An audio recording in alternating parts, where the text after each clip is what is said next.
So today I'd like to discuss the consequence of different sorts of grazing animals, and I'm here at Hunger Hill Farm on the Lowther Estate with Lee Schofield, who wrote a wonderful book on upland management. So what are we looking at here? So we've come to say hello to our small herd of longhorn bullocks. There's just 8 bullocks in this field that have just arrived in here this morning, actually.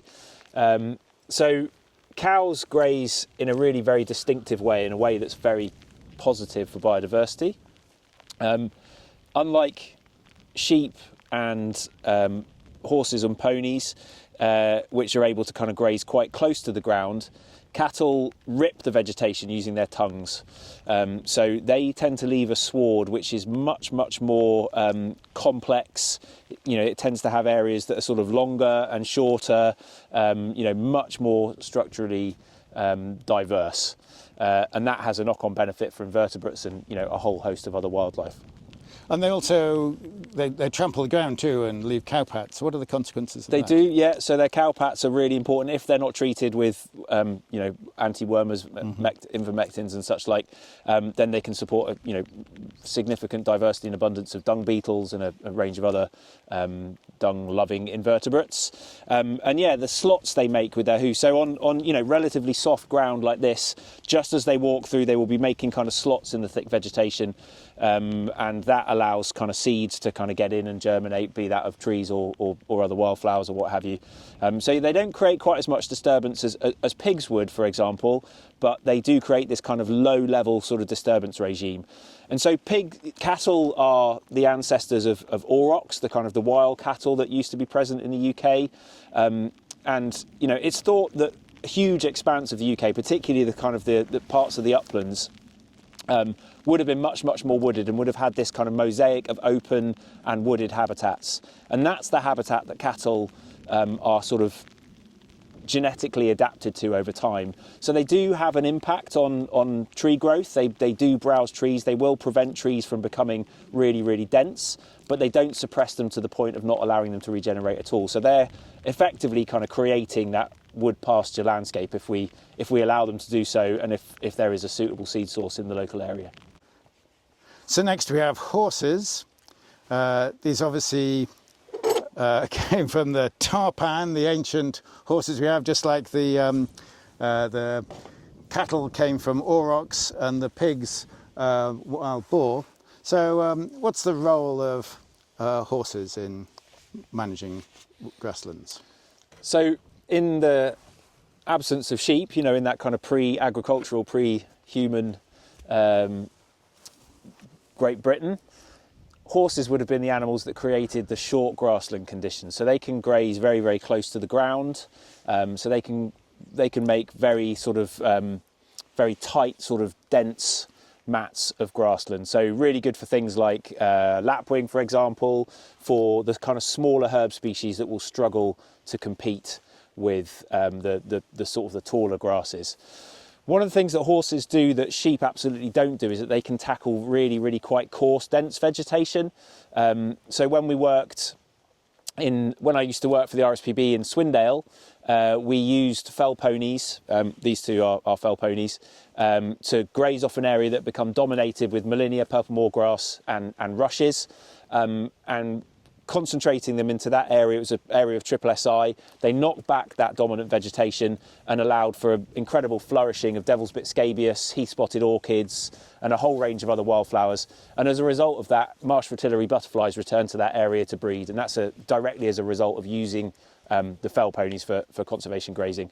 So fell ponies are the Lake District's local breed. They were here predominantly, as beasts of burden. They would, pull loads of quarried stone, they would pull ploughs, they would do a whole range of different things. And now they are kind of finding a new role as conservation grazers. They're incredibly hardy, they can stay out all year, they will do very well on really quite poor vegetation. The reason that we've got them in this field at the moment is to try to help them to slim down a little bit, because we're grazing so lightly, there is a lot of vegetation, and ponies are prone to kind of getting very fat. In the wild, that isn't a problem. They'll get lots and lots of, they'll build up lots of weight, and that will see them through the winter months. But yeah, these two are getting a little bit too chunky, so they're on a diet in this little meadow. They're looking very healthy though. They are very healthy, very happy. So third in our list is sheep. Tell us Yes. about sheep. So we don't have any sheep on our farm, so these are just up the road from us. So sheep are quite difficult from a conservation perspective. So the main reason for that is that sheep are not a native species. So they derive from the wild mouflon from areas like like Mesopotamia. So a very, very different, dry, arid climate. And so they are basically trying to create that sort of conditions. You know, they are adapted to this open, quite harsh, quite low vegetated landscape. And they can graze very, very selectively and very, very close to the ground. So if you put sheep into an area that might have some trees regenerating, they will go to those trees and nip them off one by one, really systematically, really, really very effectively. So that can be a good thing for in certain conservation circumstances. You know, if you're looking to manage a species-rich grassland, a hay meadow, and you want to, you know, strip the nutrients from the soils perhaps, and you want very, very short vegetation, then sheep are the best animal for that job. Or chalk grassland, they're very often used. Or chalk grassland, yeah, absolutely. However, they don't really belong here. You know, they don't fit within our ecosystem if we're thinking about it in a sort of a wild, natural process-led sort of a context. And that's why they're so difficult, particularly when they're present in such high numbers, which they have been, particularly in the uplands, for a really long period of time, partly thanks to the Industrial Revolution and wool, partly thanks to subsidies that came after the Second World War, which have kept their numbers kind of artificially high, even though the demand for their produce, for the wool and the lamb, is starting to reduce. So they also have this really important kind of cultural value, and lots of people very strongly identify as sheep farmers first and foremost. And the big challenge to the work that we're trying to do up here in the Lake District is try to facilitate a change whereby people can still recognise themselves as sheep farmers, but can embrace other approaches, other types of grazing animals, nature restoration as part of their kind of livelihoods. So yeah, there's a good reason that we don't have sheep on our particular farm, because we are managing the land predominantly for nature restoration. But you know, clearly there is room for them in the wider landscape. And now we're going to look at some pigs. Yes, we are. So these are our two Cooney pigs. This is Rhubarb and that's Wellington. And these guys are doing an amazing job in here. So these are a breed that come from New Zealand, and the reason that we went for these, ours is a fairly small farm, and we wanted pigs that would graze more than they rootle, which is what these pigs are supposed to do. But actually I think because we've got so much of interest to them in the soil, they have done an awful lot of rootling. And one of the things that they're after is pig nut, and there's a little bit that they've left behind here, one of their root nodules. So pig nut's a sort of early spring flowering umbellifer, so small kind of white flowers, cluster of white flowers. They're an indicator of undisturbed grassland, so they don't. Pig nut is knocked out pretty quickly if you plough. So if you're finding pig nut, then you know you've probably got quite undisturbed soils.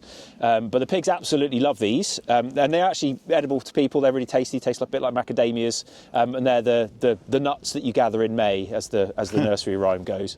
So they'll be after pig nuts. They'll be after edible roots of dandelions. It looks like they're pulling up lots of roots of rushes, nibbling on those. They'll probably be taking earthworms.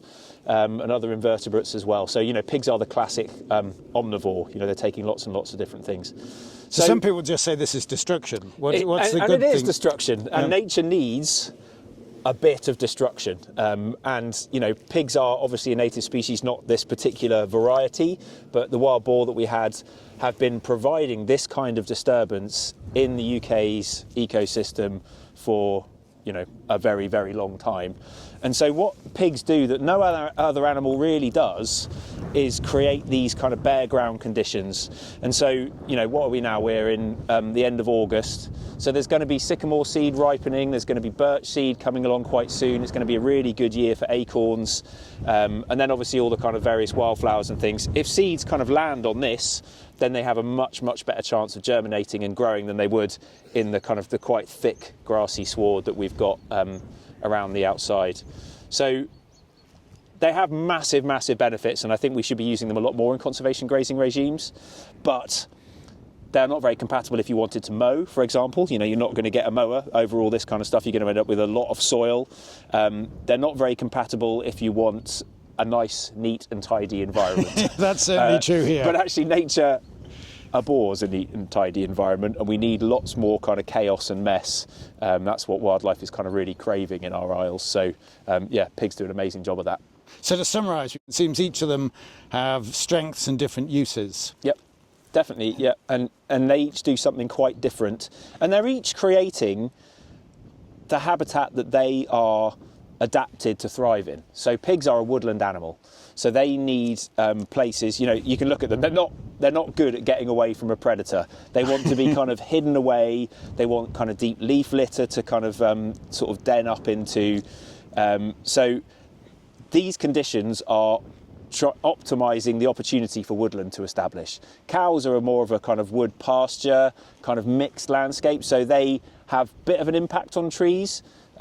They promote them, but they also kind of browse on them.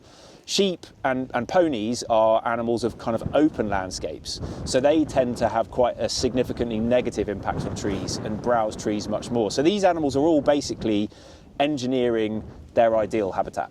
So it's a question of thinking about where you're trying to go with your landscape, what your needs are, and then balancing the grazing according to that, which applies for nature right across nature conservation. Absolutely.